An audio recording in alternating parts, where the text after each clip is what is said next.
নির্বাচনকে সামনে রেখে সংশ্লিষ্ট কর্মকর্তাদের দুদিনব্যাপী প্রশিক্ষণ কর্মসূচি শুরু হলো আজ। মধ্যমপন্থার রাজনীতি সরিয়ে উগ্রবাদ আনার ষড়যন্ত্র চলছে, দাবি মির্জা ফখরুলের।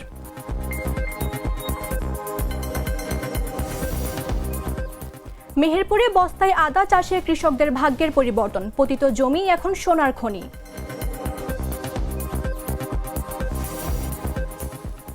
কয়েক দশকের মধ্যে ভয়াবহ বন্যায় বিপর্যস্ত পাকিস্তানের পাঞ্জাব।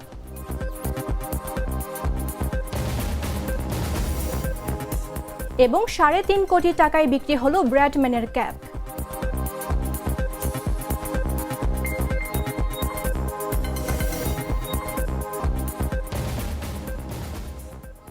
আমন্ত্রণ দুপুর ৩টা নিউজে, আপনাদের সাথে রয়েছে আমি মামদুহা রাইসা। মশলা বদলে ফেলেছি, এবার আপনিও বদলে ফেলুন। একবার প্রাণ গুঁড়া মশলা ব্যবহার করেই দেখুন। ত্রয়োদশ জাতীয় সংসদ নির্বাচন হবে বাংলাদেশের ইতিহাসে সবচেয়ে ঝুঁকিপূর্ণ বলে মন্তব্য করলেন নির্বাচন কমিশনার আনোয়ারুল ইসলাম সরকার। এ সময় কেউ অন্যায়ে জড়ালে ছাড় দেয়া হবে না। শুক্রবার রাজধানীর আগারগাঁওয়ে নির্বাচনী প্রশিক্ষণ ইনস্টিটিউটে এ মন্তব্য করেন তিনি। ইসি আনোয়ারুল ইসলাম এ সময় বলেন, নির্বাচন কমিশনের সামনে বর্তমানে সবচেয়ে বড় চ্যালেঞ্জ হলো আসন্ন জাতীয় সংসদ নির্বাচন। এই নির্বাচন সবচেয়ে ঝুঁকিপূর্ণ, ঘরে ফেরার আর কোনো পথ খোলা নেই।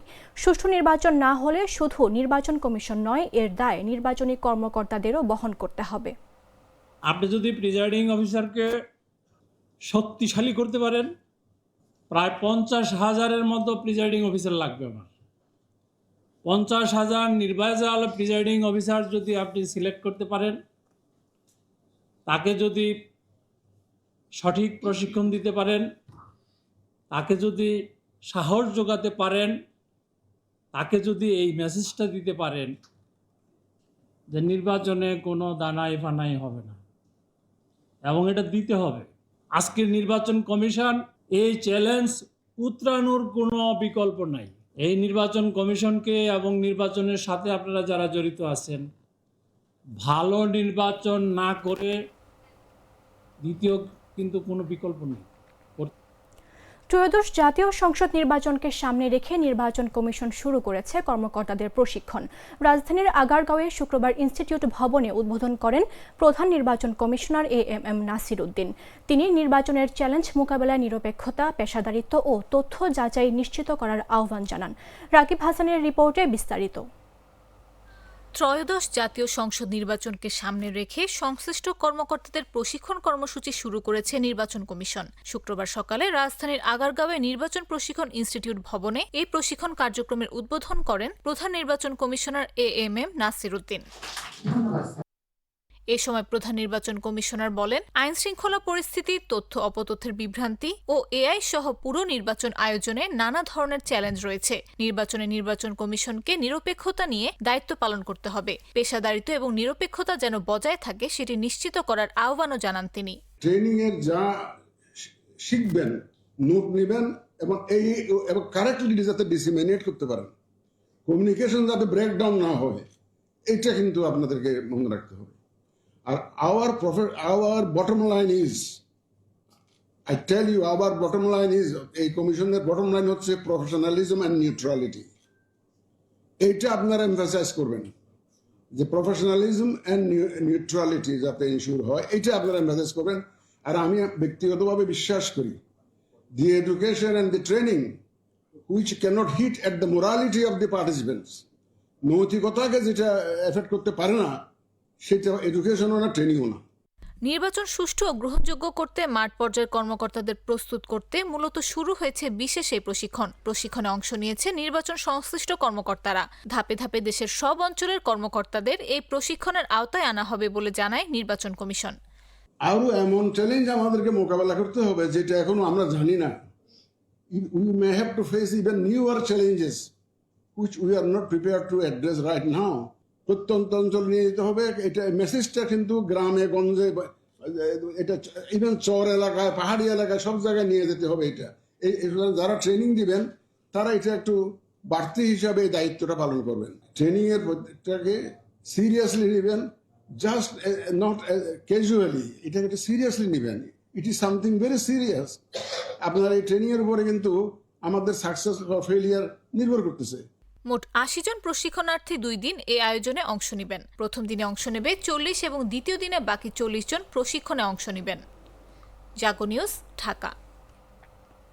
নির্বাচন কমিশন নিয়ে কথা বলতে এই মুহূর্তে আমাদের সঙ্গে স্টুডিওতে উপস্থিত আছেন রিপোর্টার রাকিব হাসান। রাকিব, স্বাগত আপনাকে। আপনাকে স্বাগত। কেমন আছেন আপনি? ভালো আছি। রাকিব, আপনার কাছে জানতে চাইবো যে আজকে নির্বাচন কমিশন সংশ্লিষ্ট কর্মকর্তাদের জন্য দুদিনের ট্রেনিং এর ব্যবস্থা চালু করা হয়েছে। তো এই ট্রেনিং এর মাধ্যমে আসলে কোন কোন বিষয়ে থাকবে বা আপনার কি মনে হয় যে এই ট্রেনিং এর মাধ্যমে কতটা উপকৃত হবেন তারা? আচ্ছা, একটু প্রথমে জানিয়ে দিই যে আপনাকে ধন্যবাদ জানাই। এবং আপনি জানেন যে ত্রয়োদশ জাতীয় সংসদ নির্বাচন কিন্তু খুব সন্নিকটে। আমরা যদি যে গতকালকে যে রোডম্যাপ ঘোষণা হয়েছে সেই হিসেবে মাত্র 6 মাসের মতো বাকি। তো এর মধ্যে অনেক বড় একটা কর্মব্যস্ততা কিন্তু নির্বাচন কমিশন থেকে আমরা দেখছি যে তাদের বড় একটা কর্মযজ্ঞ পালন করতে হবে। তো এর মধ্যে প্রাথমিকভাবে আজকে প্রশিক্ষণের মাধ্যমে বলা যায় যে তারা মূলত এই যে নির্বাচনের যে ট্রেন, সেই ট্রেন কিন্তু ইতিমধ্যেই ছাড়া শুরু হয়ে গেছে। এবং আজকে মূলত 40 জন এবং আগামীকাল 40 জন, মোট 80 জন কর্মকর্তা যাদেরকে কোর্ট প্রশিক্ষণ দেওয়া হচ্ছে।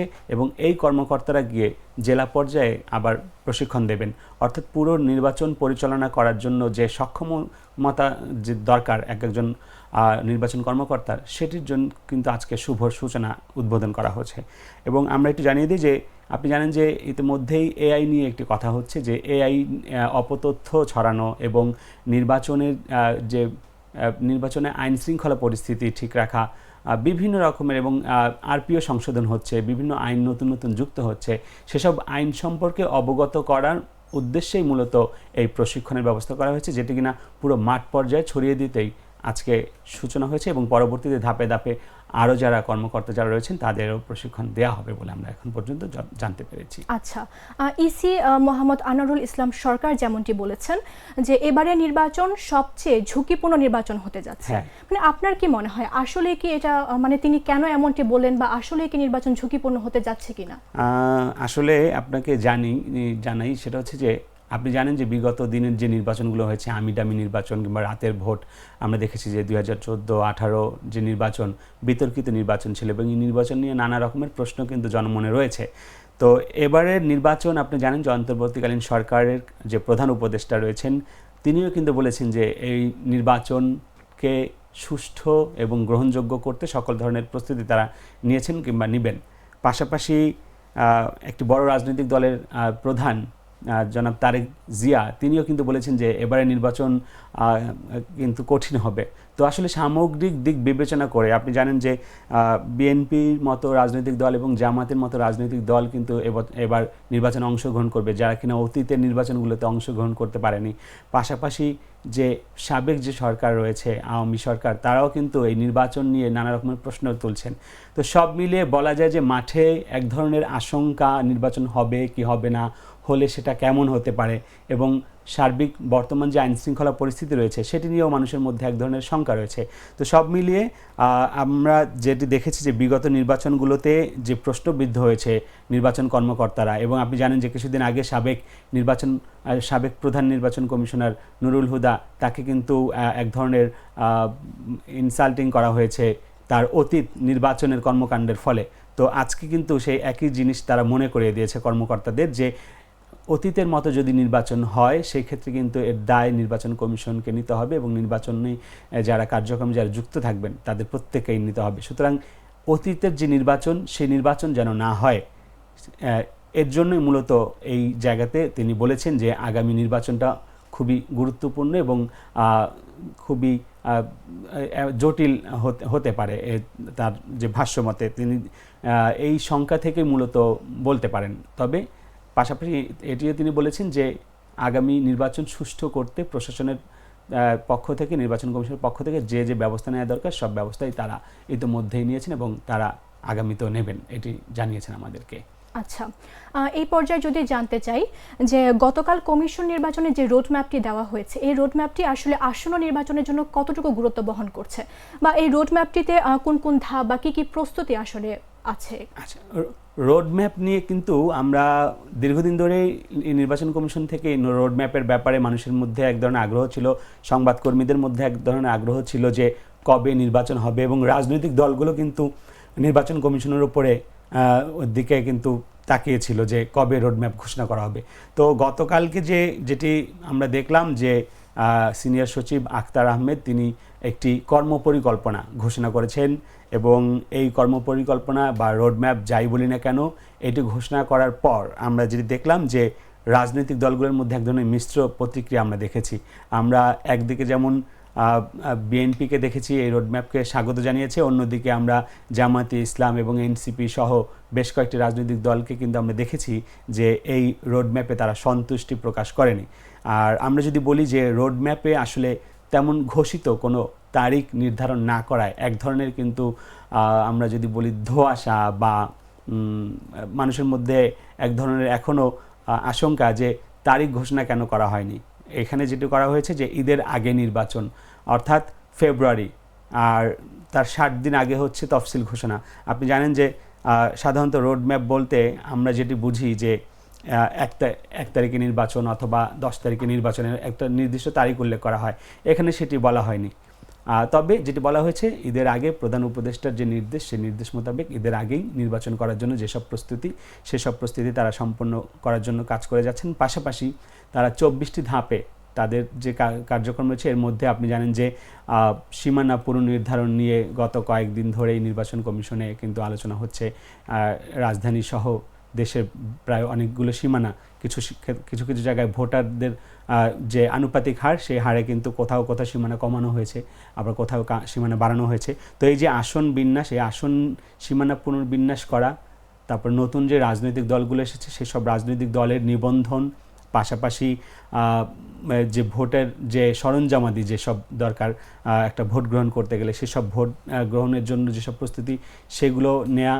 পাশাপাশি একটা বাজেটের ব্যাপার আছে, এখানে একটা নির্বাচনে অনেক বড় একটা অঙ্কের টাকা খরচ হয়, সেই বাজেট নিয়েও তাদের এক ধরনের কথা রয়েছে। এবং পাশাপাশি আমরা যদি বলি যে এই যে সার্বিক যে আইন শৃঙ্খলা পরিস্থিতি যেটি বলছিলাম, এটি নিয়েও কিন্তু তারা কাজ করছেন। তারা বলছেন যে এই যারা মানে বিভিন্ন স্টেক হোল্ডার যারা রয়েছে নির্বাচনে, গণমাধ্যম কর্মী, তারপরে আইন শৃঙ্খলা বাহিনী এবং রাজনৈতিক দল, তাদের সঙ্গে আবারও আলোচনা করে আগামী যে নির্বাচন, সেই নির্বাচনকে কিভাবে সুষ্ঠু করা যায় এবং মানুষের কাছে গ্রহণযোগ্য করা যায়, সেটি নিয়ে মূলত তারা এই 24টি যে ধাপ, যারা বলছেন যে 24টি কর্মপরিকল্পনা, এই কর্মপরিকল্পনা সাজানো হয়েছে এবং এটি আস্তে আস্তে তারা হয়তো উৎরে তারপর নির্বাচন অনুষ্ঠিত হতে পারে।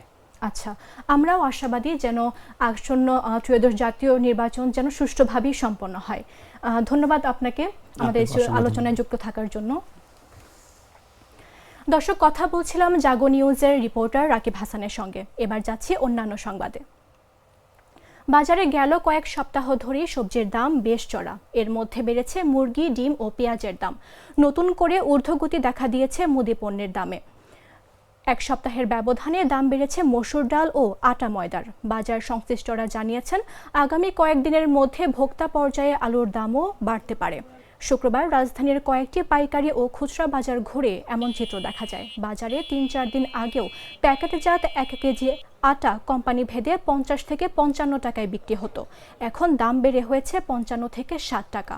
অন্যদিকে খোলা আটার দাম কেজি প্রতি 5 টাকায় বিক্রি হচ্ছে 45 থেকে 50 টাকায়। একইভাবে কোম্পানি ভেদে ময়দার দাম কেজিতে 5 টাকা বেড়ে হয়েছে 70 টাকা থেকে 75 টাকা। খোলা ময়দা 65 থেকে 70 টাকায় বিক্রি হচ্ছে। পেঁয়াজ আমদানি বাড়লেও বাজারের দাম তেমন কমেনি। এখনও প্রতি কেজি পেঁয়াজ বিক্রি হচ্ছে 80 থেকে 85 টাকা কেজি দরে। বাজার যে অস্থিরতা, এর জন্য কে? সরকারের তো কোনো সমস্যা, সরকার তো অঢেল আছে, সরকার চুরি করতেছে, বাটপারি করতেছে, বহু ইনকাম সরকারের। কিন্তু আমরা সিভিলিয়ান ভাই সকাল থেকে রাত 10টা পর্যন্ত খাটি। আমাদের আউটপুটটা কি? আমাদের এই লাইফ লিড করতে গেলে হিমশিম খেতে হচ্ছে প্রতিনিয়ত। পেঁয়াজ 80 টাকা, দেশি রসুন বেচছিলাম আপনার 120 টাকা গত সপ্তাহ, আর এই সপ্তাহ বেশি 100 টাকা। আলু সীমিত দাম, আলু 2 কেজি 50 টাকা, 25 টাকা কেজি। সামনের বছর তো ক্রেতা ভালো পাইছিলাম, এই বছর তো বেচেন একটু খারাপ যাইতেছে, ড্যাম যাইতেছে, বেচে না, ভালো যাইতেছে না, পরিস্থিতি অনেক খারাপ ভাই। কোন যোগানের অভাব আছে? কোনো যোগানের অভাব নেই। বাংলাদেশ গভর্নমেন্টের যদি আপনার 2000 টন তেল লাগে, সেখানে ইম্পোর্ট হয় 4000 টন। গাজর বিক্রি হচ্ছে 120, সরা 50, আমরা কেজি 50 টাকা, বটবটি 80 টাকা, পেঁপে 30, ধুন্দুল 80 টাকা, আর দাম ভালো আমাদের কি করা, দাম ভালো তো বাড়াই বেচতে আমার কিনা বেশি বাড়াই বেশি বাড়ে কি জন্য এটা জানে, যেটা মাল আনে এরা জানে কি জন্য বাড়তে। আসলে ডিম চলতেছে আপনার যে লালটা চলতেছে 135 থেকে 40 ডজন, আর সাধারণ চলতেছে 125 থেকে 30 টাকা চলতেছে। কাঁচা বাজার নিচ্ছি, মাছ নিচ্ছি, তো বাজারের দাম একটু বেশি তুলনামূলক, আগে কিছুদিন আগে একটু কম ছিল, এখন একটু বেশি আর কি। না, কয়েক সপ্তাহ যাবত বাজার দর একই রকম আছে, কিন্তু একটু বেশি।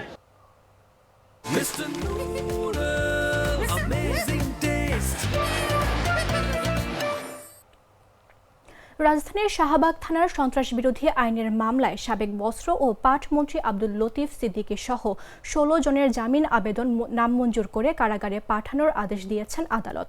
শুক্রবার ঢাকার মেট্রোপলিটন ম্যাজিস্ট্রেট সারা ফারজানা হক এই আদেশ দেন। এদিন মামলার তদন্ত কর্মকর্তা শাহবাগ থানার উপপরিদর্শক তৌফিক হাসান আসামিদের আদালতে হাজির করে কারাগারে আটক রাখার আবেদন করেন। আসামিদের পক্ষে তাদের আইনজীবীরা জামিন আবেদন করেন। রাষ্ট্রপক্ষে অতিরিক্ত পাবলিক প্রসিকিউটর শামসুদ্দোহা সুমন জামিনের বিরোধিতা করেন। শুনানি শেষে আদালত তাদের জামিন নামঞ্জুর করে কারাগারে পাঠানোর আদেশ দেন। কারাগারে যাওয়া আসামিরা হলেন ঢাকা বিশ্ববিদ্যালয়ের অধ্যাপক শেখ হাফিজুর রহমান কার্জন, মোহাম্মদ আবদুল্লাহ আল আমিন, মঞ্জুরুল আলম, কাজী এটিএম আনিসুর রহমান বুলবুল সহ অন্যান্যরা।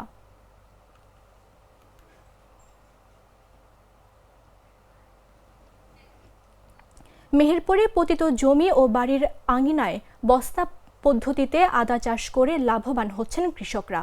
কম খরচ, সহজ পরিচর্যা ও ভালো ফলনের কারণে দ্রুত জনপ্রিয় হয়ে উঠেছে এ পদ্ধতি। স্থানীয় চাহিদা মেটানো ছাড়াও আমদানি নির্ভরতা কমানো সম্ভব হচ্ছে বলে জানাচ্ছেন কৃষি কর্মকর্তারা। মেহেরপুরের প্রতিনিধির পাঠানো তথ্যচিত্রের বিস্তারিত ডেস্ক রিপোর্টে। মেহেরপুরে পতিত জমি আর বাড়ির আঙিনায় বস্তা পদ্ধতিতে আদা চাষ করে লাভবান হচ্ছেন অনেক কৃষক। সহজ পরিচর্যা, কম খরচ ও ভালো ফলনের কারণে এ পদ্ধতি জেলায় দ্রুত জনপ্রিয় হয়ে উঠছে। এতে শুধু স্থানীয় চাহিদাই মিটছে না, আমদানির উপর নির্ভরতা কমছে বলেও জানাচ্ছেন কৃষি কর্মকর্তারা। কৃষকেরা জানান, প্রতি বস্তায় মাটি ও জৈব সার মিশিয়ে আদা রোপণ করা হয়। নিয়মিত পানি ও ছায়ার ব্যবস্থা করলেই 1.5 থেকে 2 কেজি পর্যন্ত ফলন মেলে। প্রতি বস্তায় খরচ হয় মাত্র 50 থেকে 60 টাকা, অথচ বাজারে প্রতি কেজি আদার দাম থাকায় যথেষ্ট লাভ মিলছে। পরিত্যক্ত জমি পড়েছিল, কিছুই হয়তো না জমিটায়, তো মোটামুটি কৃষকের হাতে সেলিম ভাইতে আলাপ করলাম কি করা যায়, তো বললো এক কাজ করেন, আদা করেন। ঠিক আছে, তাই হবে। খরচ প্রতি আমি করেছি 1700 বস্তা করেছি, বস্তা প্রতি 50 টাকা 60 টাকা খরচ হবে। তো মোটামুটি যদি ফলন হয় ভালো, তো মোটামুটি 2-3 লাখ টাকা, 2.5 লাখ 3 লাখ টাকা হতে পারে। স্থানীয় ব্যবসায়ীরা জানান, বস্তায় উৎপাদিত আদা বাজারে ভালো দামে বিক্রি হচ্ছে এবং চাহিদাও বেশি। তো এইরকম যদি আমাদের বাংলাদেশের প্রত্যেকের কৃষক আশেপাশে পরিত্যক্ত জায়গাতে যদি আদা চাষ করে থাকে, তাহলে সবাই লাভবান হবে এবং বিক্রি করেও অনেক পয়সা উপার্জন করার সম্ভব হবে। উপজেলা কৃষি কর্মকর্তা সেলিম হোসেন জানান, কৃষকদের পতিত জমি কাজে লাগাতে এ পদ্ধতি তারা ব্যবহার করছেন। মশলার উন্নত জাগ ও প্রযুক্তি সম্প্রসারণ প্রকল্পের আওতায় প্রথমে আমরা এই মুজিবনগর উপজেলার বিভিন্ন গ্রামে এই কৃষকদের, যেমন মহাজনপুর ইউনিয়নের কমরপুর ব্লকে চঞ্চল সাহেবকে, এই জায়গাটা পতিত অবস্থায় ছিল বলে তাকে আমরা বস্তাতে আদা চাষ করার জন্য আমরা চঞ্চল সাহেবকে বলি এবং চঞ্চল সাহেব সাথে সহজেই রাজি হয়ে যান। কৃষি সম্প্রসারণ অধিদপ্তরের উপপরিচালক শামসুল আলম বলেন, এটি সময়োপযোগী ও লাভজনক উদ্যোগ। জেলায় এবছর প্রায় 28,400 বস্তায় আদা চাষ হয়েছে। এই উদ্যোগ ছড়িয়ে পড়লে মেহেরপুর সহ আশেপাশের অঞ্চলগুলো পতিত জমিকে কাজে লাগিয়ে টেকসই কৃষি উন্নয়নের পথে এগিয়ে যাবে বলে আশাবাদ ব্যক্ত করেন এই কর্মকর্তা। নিউজ ডেস্ক, জাগো নিউজ। চট্টগ্রামের মিরসরাইয়ে বৃদ্ধ বাবাকে বসতভিটা থেকে উচ্ছেদ ও সম্পত্তি দখলের অভিযোগ উঠেছে ছেলের বিরুদ্ধে। অতিষ্ঠ হয়ে ভুক্তভোগী বাবা মামলা করেন।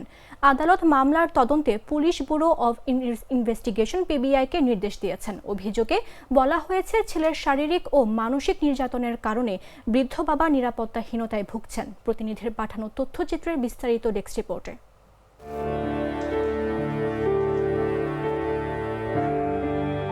চট্টগ্রামের মিরসরাইয়ে বৃদ্ধ অসুস্থ বাবাকে বসতভিটা থেকে উচ্ছেদ করে সম্পত্তি দখলের অভিযোগ উঠেছে এক ছেলের বিরুদ্ধে। অতিষ্ঠ হয়ে ভুক্তভোগী বাবা মামলা করেছেন আদালতে। মামলা তদন্তে পুলিশ ব্যুরো অফ ইনভেস্টিগেশন পিবিআইকে আদেশ দিয়েছেন আদালত।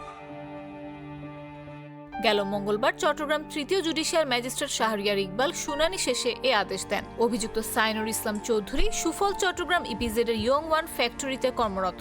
অভিযোগকারী বাবা মফিজুল ইসলাম চৌধুরী মিরসরাই উপজেলার মঘাদিয়া ইউনিয়নের মধ্য মঘাদিয়া ৩ ঘড়িয়ার টোলা আমের বক্স মিয়া বাড়ির বাসিন্দা।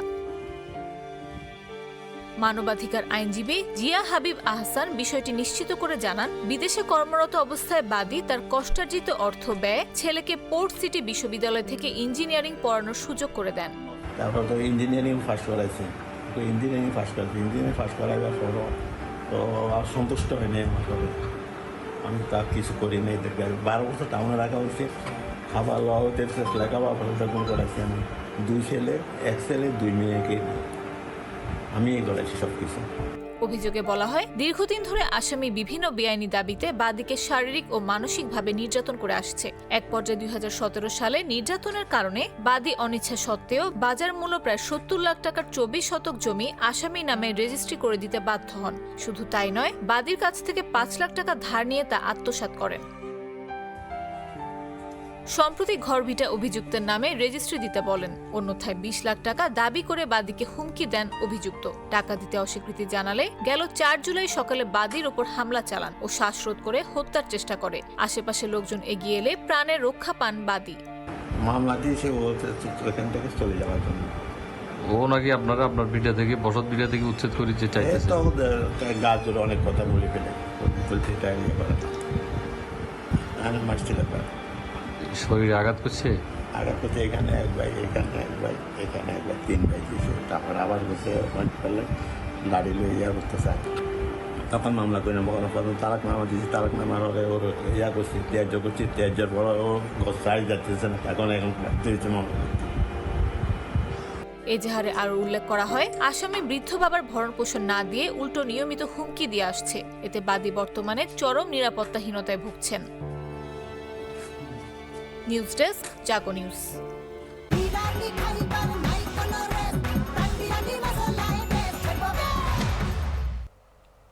জানাবো আন্তর্জাতিক সংবাদ।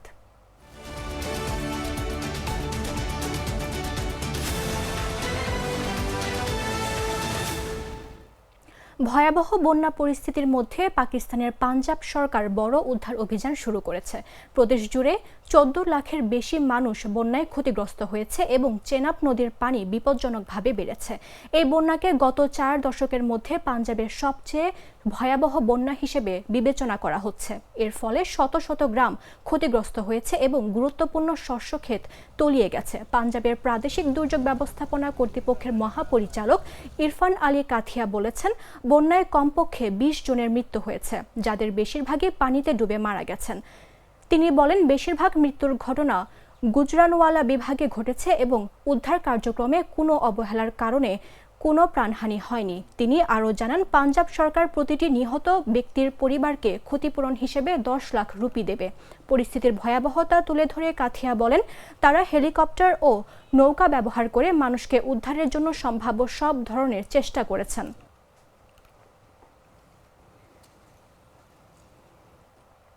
ভিয়েতনাম সরকার তার দেশের সব নাগরিককে স্বাধীনতা দিবস উপলক্ষে নগদ অর্থ দেবে বলে ঘোষণা করেছে।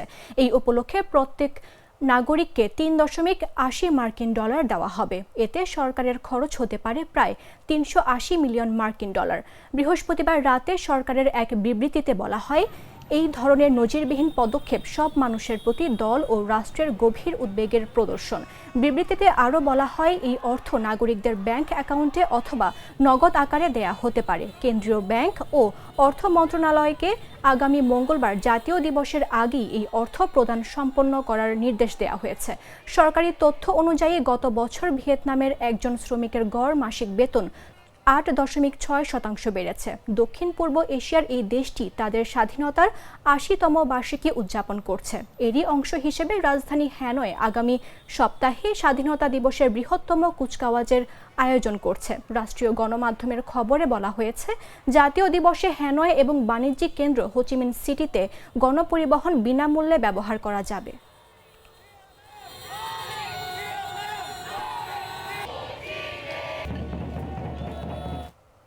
জানাবো খেলার সংবাদ।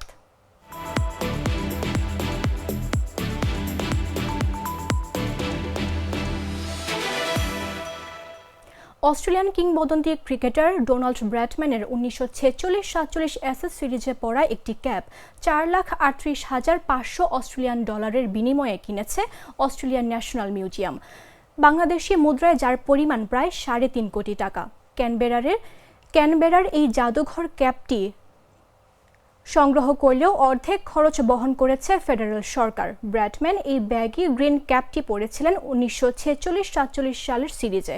সে সময় অস্ট্রেলিয়ার অধিনায়ক ছিলেন তিনি। এটি ছিল দ্বিতীয় বিশ্বযুদ্ধের পর ইংল্যান্ডের বিপক্ষে খেলা প্রথম টেস্ট সিরিজ। 5 টেস্টের এই সিরিজ 3-0 ব্যবধানে জিতেছিল অস্ট্রেলিয়া। বাকি 2টি ম্যাচ হয়েছে ড্র।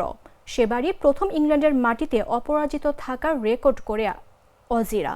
অস্ট্রেলিয়ার শিল্পমন্ত্রী টনি বার্ক বলেন, এই ক্যাপটি কেনার মাধ্যমে ভবিষ্যৎ প্রজন্মের জন্য জাতীয় ইতিহাসের এক গুরুত্বপূর্ণ অংশ সংরক্ষিত হয়েছে।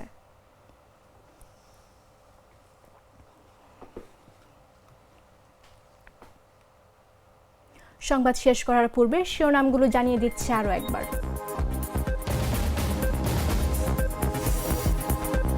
নির্বাচনকে সামনে রেখে সংশ্লিষ্ট কর্মকর্তাদের 2 দিনব্যাপী প্রশিক্ষণ কর্মসূচি শুরু হলো আজ।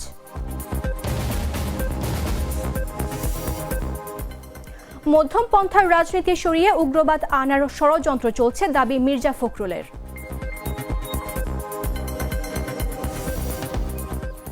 মেহেরপুরে বস্তায় আদা চাষে কৃষকদের ভাগ্যের পরিবর্তন, পতিত জমি এখন সোনার খনি।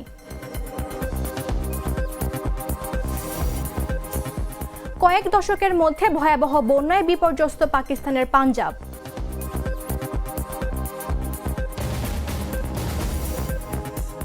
এবং 3.5 কোটি টাকায় বিক্রি হলো ব্র্যাডম্যানের ক্যাপ।